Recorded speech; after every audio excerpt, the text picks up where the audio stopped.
অধিকৃত পশ্চিম তীরের জেনিনে হামলা চালিয়ে অন্তত ২৩টি ভবন গুড়িয়ে দিয়েছে ইসরায়েল। ফলে বাস্তুচ্যুত হয়ে পড়েছে অনেক ফিলিস্তিনি।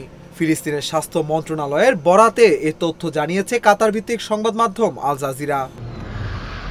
আল জাজিরার প্রতিবেদকেরা জানান, বিস্ফোরণে জেনিন শরণার্থী শিবিরের কাছে আদ দামজ এলাকায় একটি আবাসিক ব্লক উড়ে গেছে।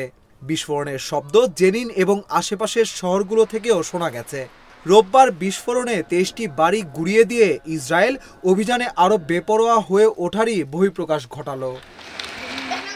ফিলিস্তিনি সংবাদ সংস্থা ওয়াফা জানায়, চলমান ইসরায়েলি অভিযানে পশ্চিম তীরের অনেক পরিবার বাস্তুচ্যুত হয়ে পড়েছে।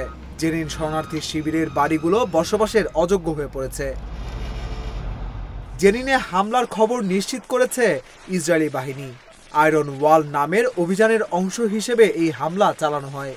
সন্ত্রাসী অবকাঠামো হিসেবে ব্যবহার হচ্ছিল এমন কয়েকটি ভবন ধ্বংস করা হয়েছে বলে দাবি ইসরায়েলি বাহিনীর। ফিলিস্তিনের গাজায় হামাসের সঙ্গে ইসরায়েলের যুদ্ধবিরতি শুরু হয় গত ১৯ জানুয়ারি। এর ২ দিনের মাথায় ২১ জানুয়ারি থেকে অধিকৃত পশ্চিম তীরের জেনিনে অভিযান শুরু করে ইসরায়েলি বাহিনী। ইসরায়েলি বাহিনী বলছে, জানুয়ারির মাঝামাঝি সময় থেকে পশ্চিম তীরে অভিযান শুরু করা হয়। চলমান অভিযানে অন্তত ৫০ জন ফিলিস্তিনি যোদ্ধা নিহত হয়েছে। বেশ কিছু ভবন ক্ষতিগ্রস্ত হয়েছে।